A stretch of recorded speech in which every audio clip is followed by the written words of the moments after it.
Hello traders, Mark here from Flipside Trading, and it's Easter Sunday evening. Hope you guys had a great holiday and are faring well, and everyone is safe and healthy during this pandemic time. And then you're not only engaging with your family members, but also maybe expanding your horizons, and maybe the market is one of those. So let's talk about the market real quick, and we want to talk about Fibonacci and confluence, and should we say a combination of different zones and symmetry. And also realizing that the market really works on new pieces of information and it's waiting for another piece, and we'll talk about how that's going to all come together. So guys, part of this discussion, you have to realize that when we talk about symmetry, if we go back and think about the whole idea of that humans act in similar ways in high stress and fear, and we think about the institutional folks is they're dealing with their people, all right? The algorithms that they program therefore have human mechanisms and or milestones associated with that, and a lot of that can be found in from a symmetrical standpoint of what happened in the market before. So the closest thing that we have to what happened to the market before was the financial crisis in 2000, 2009, 2007, right? So we're going to take a look at that and then project that onto what's happening today. And I think you'll see that there are a lot of key milestones and mileposts that we can look at in order to make some key trading positions as we get some new information with the market. All right, so let's go ahead and then take a look at the charts. All right, so here we have the SPX. This is the on a monthly basis. The SPX is the cash version of the S&P 500 index. So when we ran into an unknown situation, we had a huge financial crisis before, we see that we had this drop right here. And that drop, okay, you can kind of consider that this may be potentially a symmetrical milestone that may happen here. And there's a way that we can measure that, and that's using the Fibonacci extensions. And so let's take a look and see what that looks like. So if we go ahead and do a drawing from here, and we say, all right, we're going to add a drawing, we're going to add an extension. So we want to see that if this leg down, how similar and symmetric is that to this leg down? All right, so a couple key things. Number one, you can see that we're at a key fib number, a 1.27 extension. That makes sense, right? Because the market tends to overshoot, especially in this case where we had such a sudden, should we say, arrival of the pandemic, right? It took people by surprise. The market tends to overshoot. In addition to hitting the fib level, right? We take a look here and let's draw a line from kind of a price support standpoint, and you can see that it lines up right here, and this is a 1, 2, 3, 4, 5. This is a 5-month resistance line that then turns to support. The key thing is that if we take a look then at the projection, right, which is the 100% mark, you can see that we really put a floor in very, very quickly right here. So we're saying that this is symmetrical to this. Well, if that's the case, when you have that symmetry, then the retracements are also key milestones that the institutions and the algorithms are going to trade off of. And the key one right now, okay, is let's go ahead and make this a little bit bigger so we can see. As you can see that we're at the 618 retracement here, and that's serving as a key resistance point that we're seeing right now monthly. We'll see that in a little more detail in a minute. But then the next one is up here as the 50%. So let's go ahead and look at this now on a smaller time frame on the daily chart. And if we come up here on the daily chart, we'll go ahead and make that a little smaller, bring things into congestion. So now if we look at that and we say, okay, why don't we work the fibs from here to here and see if we have any overlapping confluences. So again, we'll start here. And we're going to go to our tracement tool, and we're going to pull it down right here. So as we mentioned before, right, we said that the market would probably come up if it went forward, and it did because we got that news right from the Fed. They're going to jump in and buy a whole new set of bonds. They're going to increase their balance sheet by another like $3.5 trillion, and it moved us up from here to here, right? So that also has a confluence with the 50 EMAs. This is a really good place for the market to hang out and await the next piece of information, which is earnings. And you could probably expect maybe to see it chop around a bit right here, do this little chop thing until it gets enough information and makes a decision. Now, if it does make a decision, and that decision that the information is positive, this area right here seems to be the next place where we would find great resistance. And you can see that we have a confluence of the 50%, right, and the 50% and the 618. They all come here together, all right? So this is going to be a really, really key zone, to work off of. Matter of fact, if I would think about the markets, and we'll look at this later, I'll kind of give you a little foreshadowing, is my thought is the markets will try to make as much money as possible.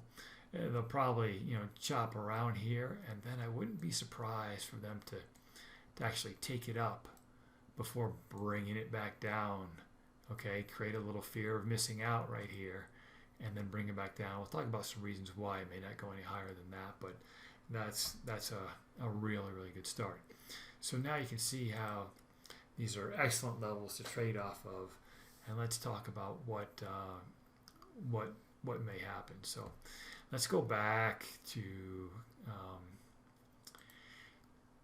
a series of charts using a different charting tool that provides me a little bit different view. And again, you can see that we're reaching this resistance level, right? Right here we have the XPX, 500 and the 50 EMA, which we just saw in the other charting tool. You can see again we're approaching that resistance, but you could also see that on your advanced decline line we're also reaching 50 EMA. And you can see that when these things cross together, right, that says that the whole market, there's not just one sector keeping it up, that it's definitely going to probably fall. So when it gets above, right, it serves as great support, then we'll be in the clear. Right now, we're not there yet, right? The market is still thinking, it's waiting for that next piece of information. Let's take a look here at the next. What we're looking at here is, this is a chart of the rest of the indexes around the world minus the US. So think global minus the US. And you can see that every single time that we get above, I'll bring this up a little bit, when we start bouncing off of this, if the global markets are in sync and they're moving and bouncing off this 50-day moving average, then it serves as an accelerator for our market, okay? Conversely, when it goes down, we can be the cleanest shirt in the hamper, but at some point in time, right, this outweighs us, right? This starts weighing us, and it'll pull us down as well. What you can see here is that the global markets, right, because global debt is served in dollars, the global economy doesn't have the luxury of a central bank like the Fed to pump, $8 or $9 trillion in order to keep it up. So that's hanging back here, right? So this is in the long run going to be a big anchor unless we get above, right, this 50 EMA. It may allow us to bounce. We may be able to get to that 618 retracement, but for now, we are definitely kind of on that slow side, if you will. We may creep up a bit, but potentially not go any further.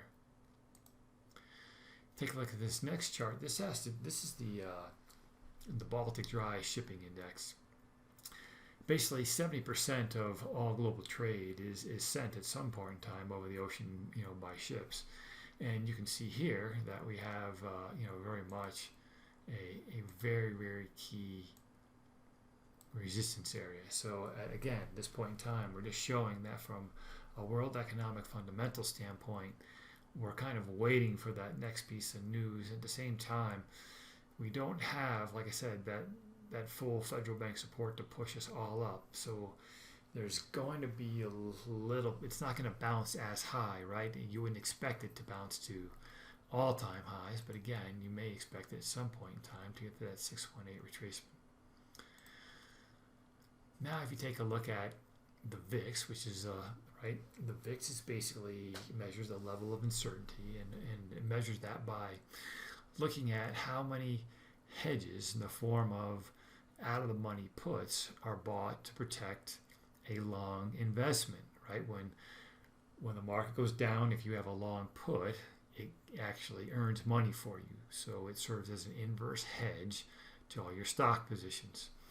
And you can see that this is a bull flag right here. And for the moment, we're kind of locked in. And we expect to see some chop here. Now, if news is really good and we end up breaking below this, that'll really kind of confirm at least going up to the 618.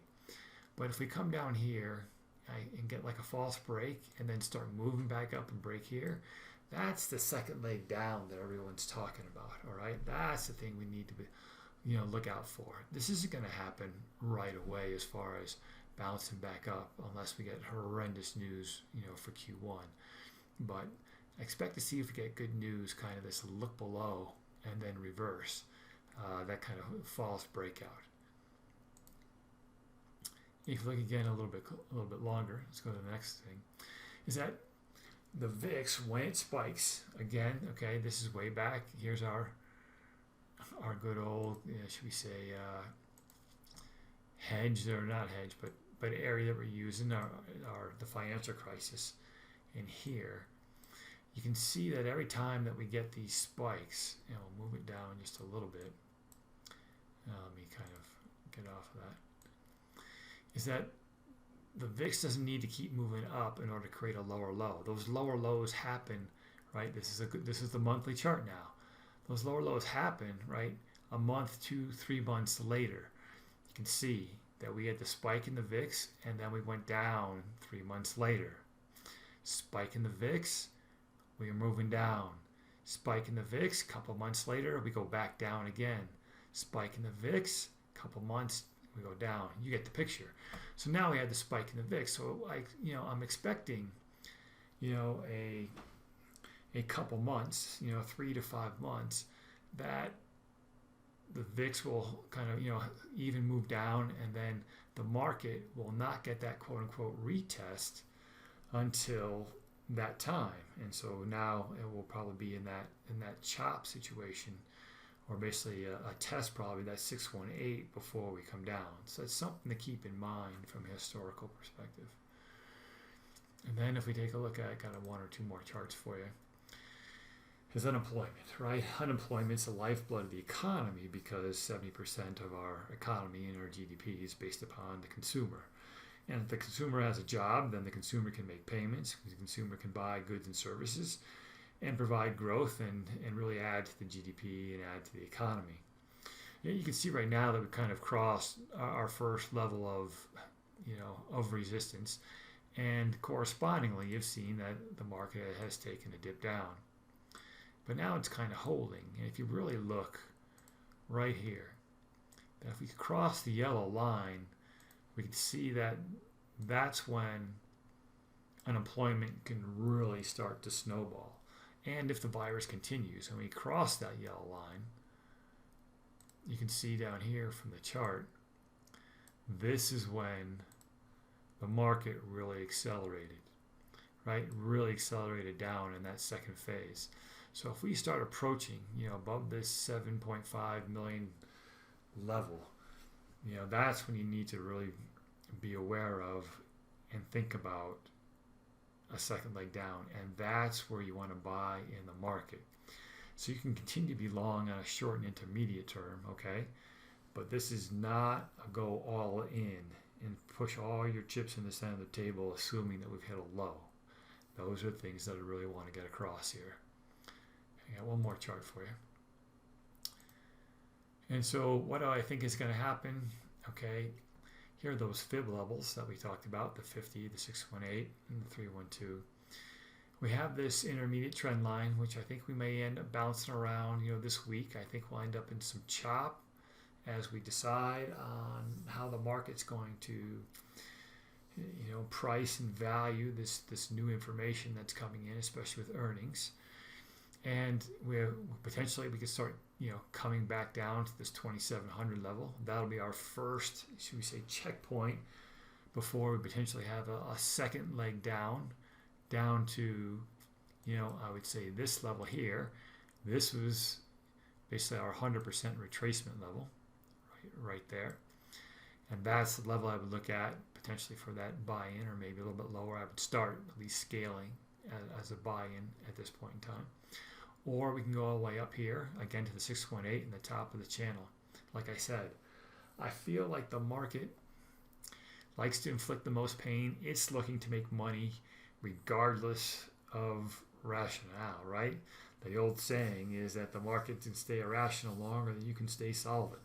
So as long as there's the hope and the thought that, number one, the corona curve may flatten out, and two, that the Fed will keep doing anything and everything, Katie bar the door, to provide liquidity in the short term, I could definitely see that as a possible scenario. So taking a little bit deeper look, let's go back to our slides here.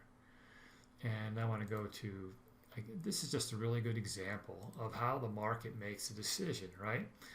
The Fed, based on news, announced that they were doing quantitative tightening. They were basically going to get rid of their balance sheet. They're going to push all their bonds they bought out into the market.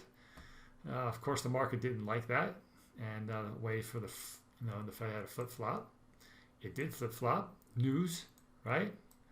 Boom, we pop up right in here. And this is where I think we're headed to now. Maybe not for this long, but this was the whole China trade thing, right? The whole trade wars.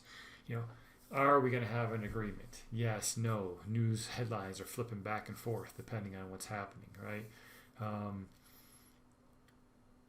At the same time, the Fed is trying to, cut rates in order to keep a floor, which is a support level here. But we're just going back and forth until we started getting clarity in late November and December, which is pretty much, right here,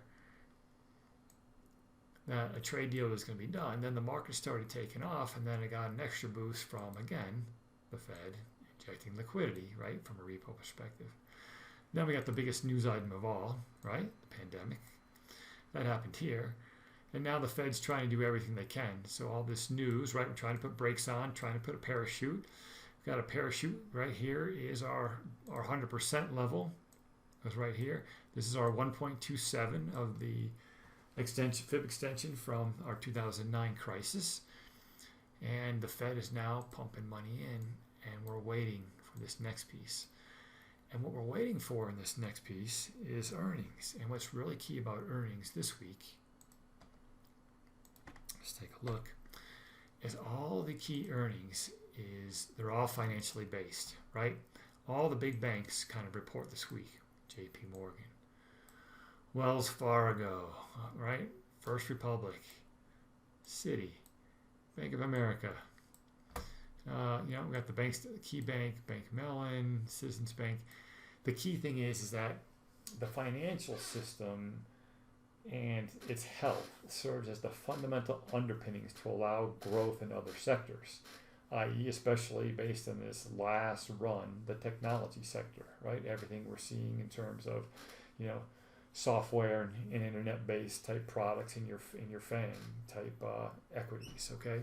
So if this comes out and we get good news and the health of the financial system is at least seen to be propped up, then I would expect us to go up to that 618 retracement. In the interim this week, I expect to see a lot of volatility and a lot of chop. If it's bad, then I think that we'll come back down, and I think that we'll retest that channel, and we'll go back to that real quick. I'll show you what that looks like. Let's go right here. Right? So if that news from the banks is bad, I expect us to come down off the top of that channel. If it's good, I expect us to come back up. All right, guys, there you are. You have some good levels to trade off of. Remember, you can't forecast the market. You have to forecast scenarios based on if-then scenarios. Then once the market confirms your triggers, that's when you make a trade. That's when you make an entry. Again, have a great night. Thanks for your time. Catch you on the flip side.